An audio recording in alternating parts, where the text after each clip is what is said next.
말씀은 출애굽기 30장 1절부터 16절 말씀까지 보도록 하겠습니다. 오늘 주제는 향단, 성막에 있는 금단이라고 부르는 향단과 속전에 대한 말씀을 보도록 하겠습니다. 한 절씩 교독합니다.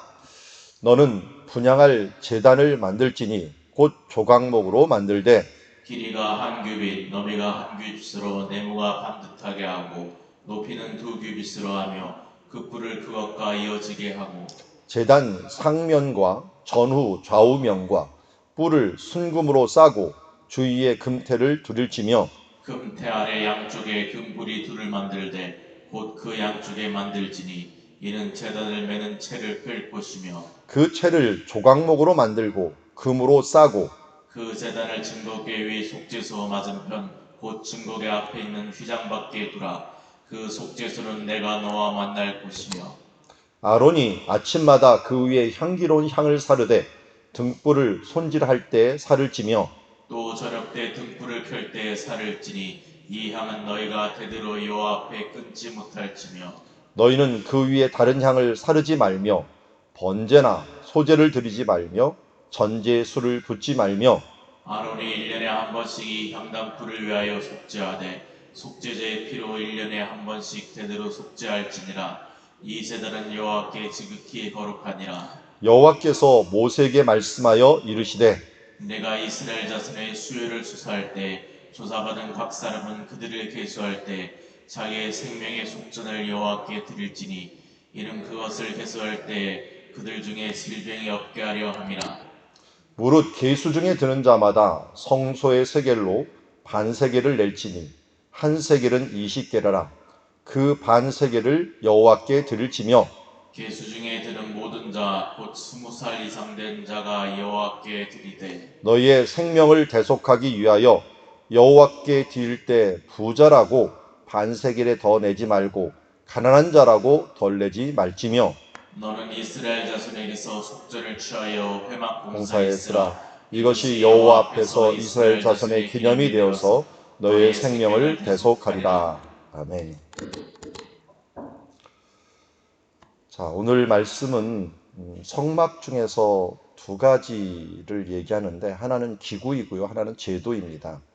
1절을 보니까 분향할 제단에 대한 부분들을 이야기합니다. 이 제단이 참 신기한 것은 우리 앞부분에서 이미 성소에 들어가는 물건들은 다 얘기를 했어요. 제 사진 좀 아래 내려주시면 이 성소에는 지성소가 있어갖고 거기에는 언약궤가 있고요.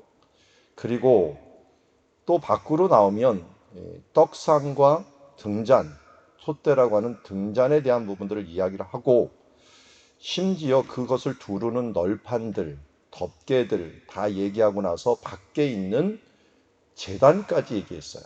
제단, 밖에 있는 노수로 된 제단까지 얘기를 했는데 여기 보면 두 가지가 아직 남았어요.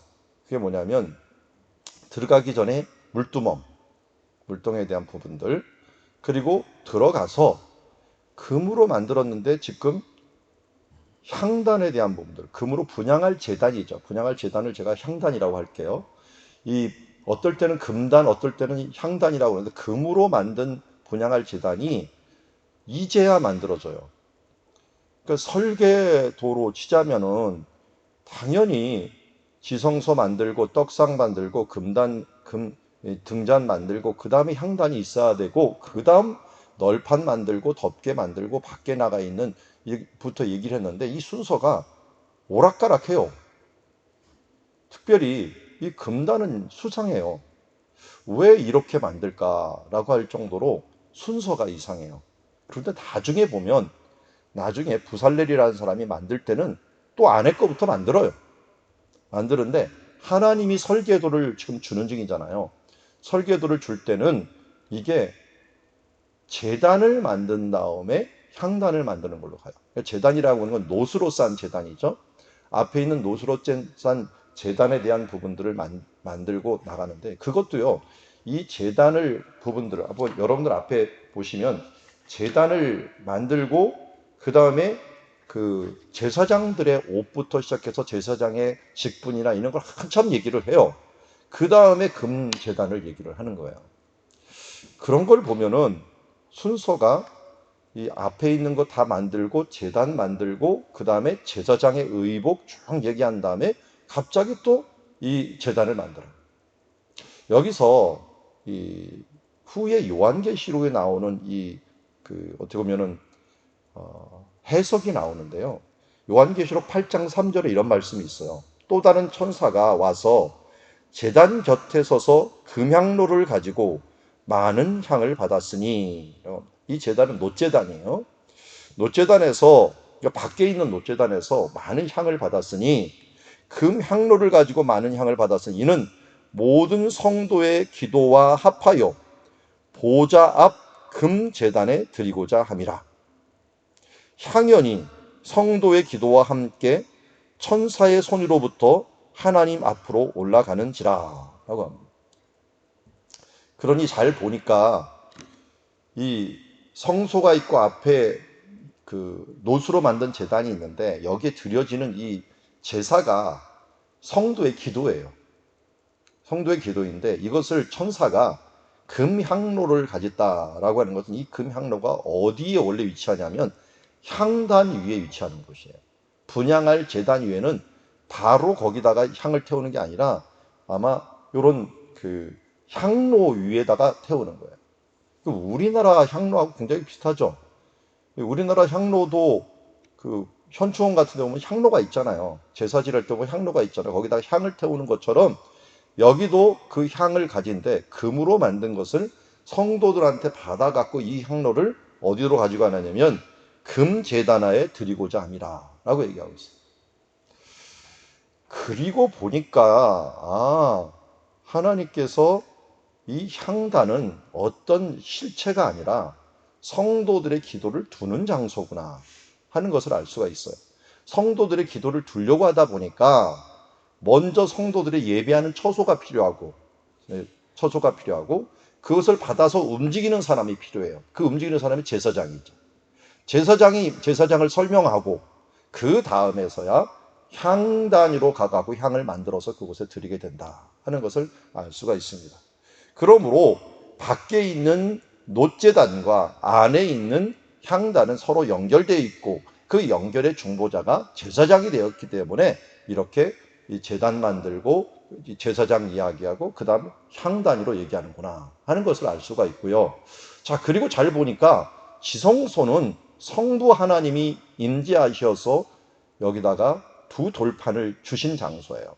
그리고 떡상은 생명의 떡이신 예수 그리스도를 상징하는 분이고 이 등잔의 등불은 요한계시록에서 설명하죠. 7 등불이라 이것은 하나님의 영이더라. 성령의 특징을 이야기하고 있습니다. 그래서 성부, 성자, 성령 그 가운데 뭐를 나중에 둘 거냐면 향단을 두어서 우리가 밖에서 기도하는 그 기도를 하나님의 보좌 앞으로 가져가고 거기서 드리는 것을 보게 됩니다. 이곳이 지극히 거룩한 장소인 것은 성부, 성자, 성령, 하나님이 같이 계신 곳이요. 우리의 기도를 그곳에 드리다 보니까 워낙 귀한 장소로서 만들어지게 됩니다. 그래서 잘 보니까 2절에 보세요. 길이가 한 규빗, 너비가 한 규빗으로 네모 반듯하게 하고 높이는 2규빗으로 하며 그 뿔을 그것에 이어지게 하고. 자, 뭐 모양을 여기 나왔으니까요. 규빗이 이거니까 알겠죠. 모양이니까. 그런데 이게 모양이 딱 보니까 뭐의 축소판이에요? 딱 봐도 제단의 축소판이에요. 밖에 있는 놋제단의 축소판이라는 거예요. 자, 우리가 제사장 옷이 뭐의 축소판이라 했어요? 성막의 축소판이라고 했죠. 여기도 성도의 기도를 드려지는 것들이 워낙 거룩하니까 금으로 만들었지만 결국은 성도들의 기도를 넣는 그 축소판이다 하는 것을 알 수 있고 이 부분들을 요한계시록에서 분명히 설명하기를 요한계시록 8장에 이것은 성도들의 기도와 합하여 성도들의 기도와 함께 라면서 이때는 이 제사장이 하지만 하늘에서는 누가 하고 있다고요? 천사가 이 부분들을 하고 있다라고 말씀하고 있습니다. 그러므로 우리의 기도가 얼마나 대단한 것인가 하는 걸 알 수가 있어요. 우리가 여기서 그냥 속삭이듯이 기도하지만 천사는 그것을 받아서 우리 하나님의 보호자 앞에 우리의 기도를 드리고 있다. 그래서 기도는 결코 헛되지 않고 우리가 하나님 앞에 뜻대로 드리는 것들은 반드시 하나님께 드려지는 향처럼 드려지고 있다라고 하는 것들을 잊지 마시기 바랍니다. 제단 상면과 전후면과 뿔을 순금으로 싸고 그 위에 태를 들고 또 태 아래 양쪽 금고리를 둘을 만들어서 이것을 채 꿰 곳을 만들고 이 채도 조각목으로 만들어서 금으로 싸라 해갖고 이런 식으로 만들었는데 뭐든지 이동식이에요. 제단도 이동식, 그리고 이 금단도 이동식, 우리도 이동식. 하나님께서 우리를 이동식으로 만들었죠. 우리는 움직이는 성전이 된 것처럼 우리 제사장도 이동식. 그래서 우리가 어디에 머물러 있는 신앙이 되지 말고 항상 성장하고 주님 앞에 더 가까이 나아가는 신앙이 돼야 됩니다. 성막은 나중에 성전은 우리의 몸으로 성령의 전유로 되면서 더욱더 완성돼 가고 있고 마지막에는 이 새 하늘과 새 땅이 되어서 새 예루살렘으로 우리 가운데 임할 것이며 우리가 또한 때로는 그쪽을 향하여 가게 될 것입니다. 6절 말씀 보니까 근데 이 금단이요, 이 금으로 만든 분향할 제단이 또 뭐하고 관련이 있냐면 6절에 그 제단을 증거궤 위 속죄소 맞은편 곧 증거궤 앞에 있는 휘장 밖에 들아. 그 속죄소는 내가 너와 만날 곳이며. 자, 위치를 이야기해요. 위치를 뭐 떡상과 금잔과 그 앞에 이렇게 얘기하진 않아요. 그러면 증거궤라고 하는 걸 얘기를 합니다. 우리가 잘 아는 것처럼 증거궤가 어디에 있습니까? 요 앞에 보면은 증거궤가 지성소에 있는 요게 증거궤란 말이에요. 근데 이걸 어떨 때는 법궤, 어떨 때는 언약궤, 어떨 때는 증거궤라고 다양하게 얘기를 해요. 그런데 이 증거궤를 이야기할 때 여기 보니까 속죄소, 증거궤 위 속죄소 맞은편이라는 말을 써요. 아니 그냥 증거궤 앞이라고 얘기를 하면 되는데 동쪽이니까요. 그런데 여기 속죄소라는 말을 꼭 쓰는 것을 보게 돼요. 그리고 또 증거궤 앞에 있는 휘장박 앞에 두라. 이 휘장이 앞에 있으면 휘장박 바로 앞에 두는 거예요. 그래서 그 속죄소는 내가 너와 만날 것이며 갑자기 그런데 여기 있는 지성소에서 요 위에 뚜껑을 갖다가 뭐라 그랬어요? 속죄소라고 부른다 그랬죠. 여기 속죄소는 내가 너와 만날 것이다 라고 말을 갑자기 넣어요. 이런 걸 보면은 향단과 지성소하고는 밀접한 관계가 있는데 맞은편에 이걸 짝을 진 거예요.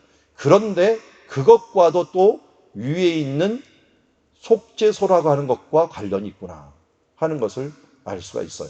자, 그것을 뒤에 가면 조금 더 알아요. 아론이 아침마다 그 위에 향기로운 상을 하르되 등불을 손질할 때 살을 찌며 또 저녁 때 등불을 켤 때 살을 찌니 이 향은 너희가 대대로 여호와 앞에 끊지 못할지며 너희는 그 위에 다른 향을 사르지 말며 번제나 소제를 들지 말며 전제수를 붓지 말라. 자, 이것은 잘 봤더니 지금 향을 사르는 모습이 뭐하고도 또 딱 맞아요? 상번제. 우리 번제를 드릴 때 아침과 저녁에 드리잖아요. 그러니까 그 번제 드릴 때 이것을 똑같이 드리는 것을 보게 돼요. 향을. 그러니까 기도가 여기서 기도 드리고 이쪽으로 기도를 가져오는 거죠. 가져오는 거예요. 이게 제사장이 지금 하고 있다 하는 것을 알 수가 있고요. 그리고 이걸 다른 향은 드리지 말라 그랬는데 여기 나중에 보면 다른 불도 드리지 말라는 거예요. 결론적으로 얘기하면 이렇게 해요.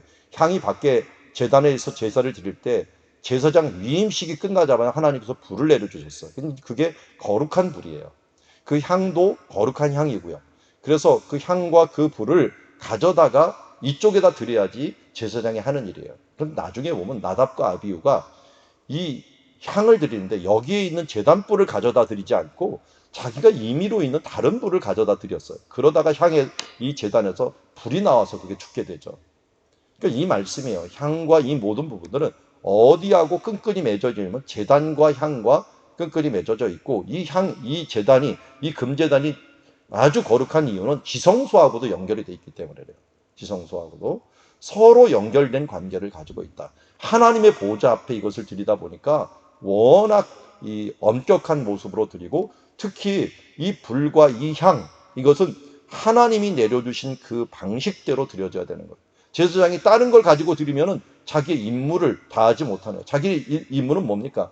성도들의 기도를 가져다가 드리는 역할들을 하는 거예요. 천사가 한마디로 성도들의 기도를 옮기지 아니하고 다른 것들을 드리는 이 부분들은 하나님의 천사가 징계를 받는 거나 똑같죠. 그런 일을 했던 게 뭐예요? 사탄을 따랐던 3분의 1 천사들이 이 직무를 행하지 아니하고 스스로 높아져 갖고 다른 분을 하나님께 드리다가 어떻게 보면은 쫓겨난 자들이라고 할 수가 있죠. 그만큼 이 천사들의 직무와 또 제사장의 직무, 이런 부분들은 중요하다. 우리들의 직무들은 왕 같은 제사장이, 왕이라고 하는 말은 좋지만요, 제사장이라는 말은 굉장히 부담이 되는 말이에요. 왜 그럴까요? 우리가 해야 되는 건 이 땅과 이 시대를 중보해야 되는 사람이에요. 코로나 중에 어떻게 보면 부패한 이 사회 가운데 우리가 빛과 소금의 역할을 감당하지 못한다면 우리는 다른 부를 드리는 거나 마찬가지예요. 내 이익과 내 이기적인 것을 드리는 게 아니라 우리는 중보자가 되어서, 제사장이 되어서 주변에 있는 기도와 또 이 땅에 필요한 기도를 하나님께 드려지는 제사장으로서 임명되었다는 사실들을 깨닫고 내 기도만 드리지 않고 하나님께 드려지는 삶을 드려야 될 줄 믿습니다. 자, 이렇게 하나님께 이 향을 드리고 또 이 향을 잘못 드려갖고 제사장이 아니라 왕이 한번 드리려고 했죠. 우시야라는 왕이 여기다가 자기가 향을 들어보겠다, 자기가 이 백성들의 기도를 통해 가지고서 자기가 드려보겠다 하면서 우시야가 잘 행하다가 참 하나님 앞에 정말 잘 순종하고 행하다가 교만해져 갖고 이 일들을 자신이 행하려고 했어요. 이 사람은 이게 뭐예요? 자기가 정결케 되지도 않았어요. 준비가 되지도 않았어요. 그러고서 하나님 보좌 앞으로 나가다 보니까 거기서 이번엔 불이 나온 게 아니라 이 문둥병, 나병이 나와갖고 그가 이 머리부터 이마부터 나병이 걸리는 사건이 있어서 죽을 때까지 참 비참하게 나병으로 별궁에 거하다 죽게 된 것을 보게 됩니다. 이만큼 하나님 보좌 앞에 나가는 것은 여러분 엄격한 겁니다.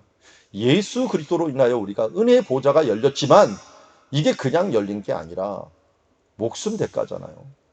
그렇게 열렸는데도 불구하고 우리는 그것에 대한 이 경각심을 놓치고 그냥 아무렇게나 이 주님 앞에 기도하면 되고 아무렇게나 간구하면 된다라고 생각을 하거나 아무렇게나 우리 직분을 이행하면 된다라고 생각하는데, 그렇게 하면은 여기에 있는 큰 의도하고도 맞지 않다 하는 것들을 알고 우리가 사랑의 하나님이시지만 어미하신 하나님이라는 걸 항상 잊지 않고 우리의 직무를 행할 때 꼼꼼하고 정확하게 하나님 앞에 거룩한 모습으로 나가야 될 줄 믿습니다. 자, 10절에 보니까 아론이 1년에 한 번씩 이 향단불을 위하여 속죄하되 속죄제의 피로 1년에 한 번씩 대대로 속죄할지니 이 제단은 여호와께 지극하니라. 이 10절이 요 앞에 나오는 6절에 있는 속죄소하고도 연관이 있어요. 이 속죄소에 있는 이 위에 있는 요 부분 속죄소요, 1년에 딱 한 번 여기다가 피를 뿌리죠. 그래서 피를 뿌리는데 이 피를 뿌릴 때 나중에 레위기에 보면요, 1년에 한 번씩 거기만 피를 뿌리는 게 아니라 이 향단 위도 같이 하라고 하고 있어요. 그러니까 피를 뿌릴 때 이 하나님께 나가기 전에 이 향단 뿔에 뿌리고 또 이 속죄소에 뿌리면서 서로 피로 연결돼 있어요. 연결돼 있어요. 그러고 보니까 여기 있는 속죄라고 하는 단어가 속죄소라든지 아니면은 속죄제라든지 이런 부분들이 서로 이제 연결이 된대요. 속죄할지니라고 하면서 이 속죄라고 하는 말이 덮는다, 속죄제라고 하는 것들이 덮는다라고 하는 카파르라는 말에서 카포렛이라는 말로 나왔어요. 그러니까 카파르가 동사라고 한다면 카포롯 해갖고 모음만 조금 카포렛이라고 하는 모음만 바뀌면서 아마 부정사형, 영어의 부정사형이 돼버린 것이 바로 속죄제에 해당한다고. 속죄제가 아니라 여기에 있는 그 속죄소라고 하는 부분들, 속죄소라고 하는 부분들이 카포렛이라고 하는 말로 됐는데, 이게 왜 됐나 봤더니 피를 여기다가 뿌리는 거예요. 피를 뿌려갖고 여기를 덕지덕지 여기를 덮어버리는 거예요. 덮어버리면 어떻게 돼요? 여기에 있는 계명이 있는데, 하나님과의 언약계 증거계가 있는데, 천사가 1년에 한 번 그 언약을 감당하려고, 언약을 하려고 온 사람들이 그러면 언약을 잘 지켰나 하는 것을 여기다 쳐다보려고 하는데, 천사가 쳐다볼 때 어떻게 되는가? 여기다 피를 막 뿌려갖고 여기 피를 보고 넘어가게 만든다 그랬죠. 그래서 제2의 유월절이 일어나는 거예요. 유월절이 일어나는 것처럼 이 피를 집에다 바르면 넘어가는 거잖아요. 넘어가는 것처럼 이걸 보고 넘어가는 것들이 이 속죄소라고 하는 이 특징을 가진 건데, 이 속죄소라고 하는 특징의 바로 그 피와 같은 것들을 여기다가도 같이 뿌리는 거예요. 뿌려갖고 우리 성도들의 기도를 한번 더 부어갖고 연결을 시키고, 여기에 있는 곳에 이 피를 뿌리는 것과 똑같은 단어를 또 조금 있다가 이야기하는데, 속전을 이야기해요. 속전. 이 속전도 피만 여기다 뿌리지 말고 사람들도 내가 덮어야겠다. 뭐 요새 말하는 코팅하는 코팅. 이런 약들 보면은 코팅을 하죠. 약 그냥 먹는 거 아니에요. 약 알약이 돼 있죠. 이게 다 코팅이에요. 옛날에는 알약이 안 되니까 뭘로 했어요? 캡슐로 했죠. 캡슐.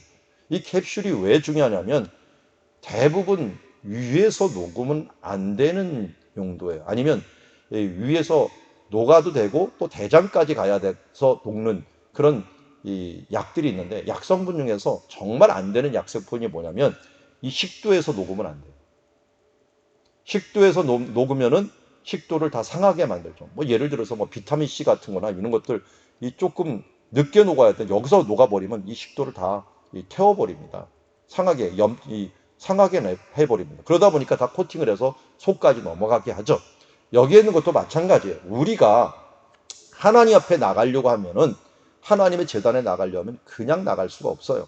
그러다 보니까 코팅을 해줘야 돼. 왜? 우리가 더럽고 추한 자가 거룩한 자에게 못 나가니까. 그 코팅하는 것과 같은 것이 뭐냐면 속전이에요. 이 속전이라는 뜻 자체가 바로 이 코페르라고 하는 말로 덮고 있는 중, 그러니까 덮는다의 분사예요. 분사. 덮고 있는 중이다 라고 하는 뜻을 갖고 있어요. 그러니까 속죄라고 하는 부분들을 우리를 덮어갖고 하나님 앞에 나아가는, 그러니까 계속 우리는 6월절의 연장을 보고 있어요. 우리가 하나님께 구원받을 수 없으니까 어린 양의 피로 덮고, 또 우리가 하나님의 언약을 못 지켰으니까 또 염소의 피를 들여가고 그걸로 또 덮어가고 넘어가고, 우리가 하나님께 또 나갈 수 없으니까 또 이 금제단도 어떻게 해요? 우리가 드려지는 기도도 어떻게 해요? 하나님께서 피로서 코팅을 해주고, 또 우리의 생명도 뭐예요? 생명도 하나님께서 코팅을 해주는 거예요. 그래서 생명의 속전을 언제 드리라고요? 사람은 수요를 조사할 때 각 사람은 그 계수에 따라서 드리라 해서 얼마를 드리냐면 반세겔, 오른쪽에 이제 반세겔짜리가 있는데요. 유대인들이 이 부분들을 반세겔을 드려요. 그런데 이 계수에 드는 자 중에라고 하는데, 계수에 드는 자는 14절 보니까 20살 이상, 그래서 장년들에게만 드리는 거고요. 그리고 나서 반세겔로 낼지니 한 세겔은 20개라 하면서 반세겔을 생각하면은 그냥 간단하게 이 1데나리온이라고 하는 게 신약에 쓰이는데, 이게 하루 품삯이에요. 근데 이틀 품삯이 반세겔입니다. 그러니까 1년에 이틀 품삯씩 하나님께 드리라는 건데, 이런 금액은 누구나 그래도 준비할 수 있기 때문에 15절에 바로 부자라고 더 내지 말고 가난한 자라고 덜 내지 말라. 이게 뭡니까? 생명값은 동일하다. 생명값은 동일하다. 이 광야에서 있을 때 생명값이 동일했죠. 다 평등했어요. 그런데 너희가 가나안 땅에 들어가면 분명히 이게 경제적인 차등이 일어날 텐데, 그러나 생명은 동일하다라고 하는 부분들을 이야기하고 있습니다. 그래서 너희는 이스라엘 자손에게 속전을 취하여 회막 봉사에 이것은 나중에 쓰이게 하라 하면서, 자, 여기서 우리가 놓치지 말 것은 헌금은 헌금이고 쓰임은 쓰임이에요. 내 헌금이 어떻게 쓰이는가 하는 건 행정적인 것이고요.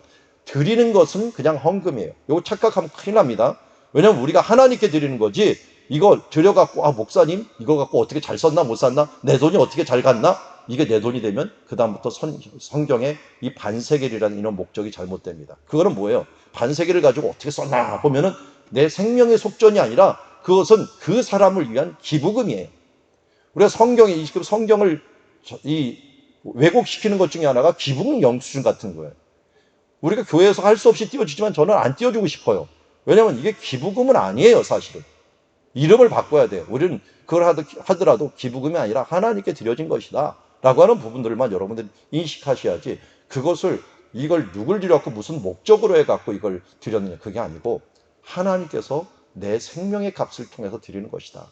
11조도 마찬가지잖아요. 모든 것이 하나님의 것인데 그것을 드리는 것이고, 나머지 10분의 9도 다 하나님의 것입니다 라고 하는 것을 고백하는 신앙 고백이지, 그것이 어떻게 쓰이느냐 하는 것들을. 그런데 어떻게 쓰이는 것들은 그 다음 단계로 행정적으로 교회에서 그럼 공동체에서 어떻게 결정할 것인가 하는 부분들을 16절에서 속전은 그럼 모아진 걸 어떻게 회막 봉사, 성전 유지 보수에 사용할 것이다 라고 하면서 하고 이것이 이스라엘의 생명을 계속하기 위하여 행하라라고 합니다.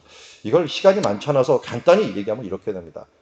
그 사무엘하 24장에 보면은 여호와께서 다시 이스라엘 사람들에게 진노하사 그들을 치시려고 다윗을 격동시키사 가서 이스라엘과 유다 인구를 조사하란지라.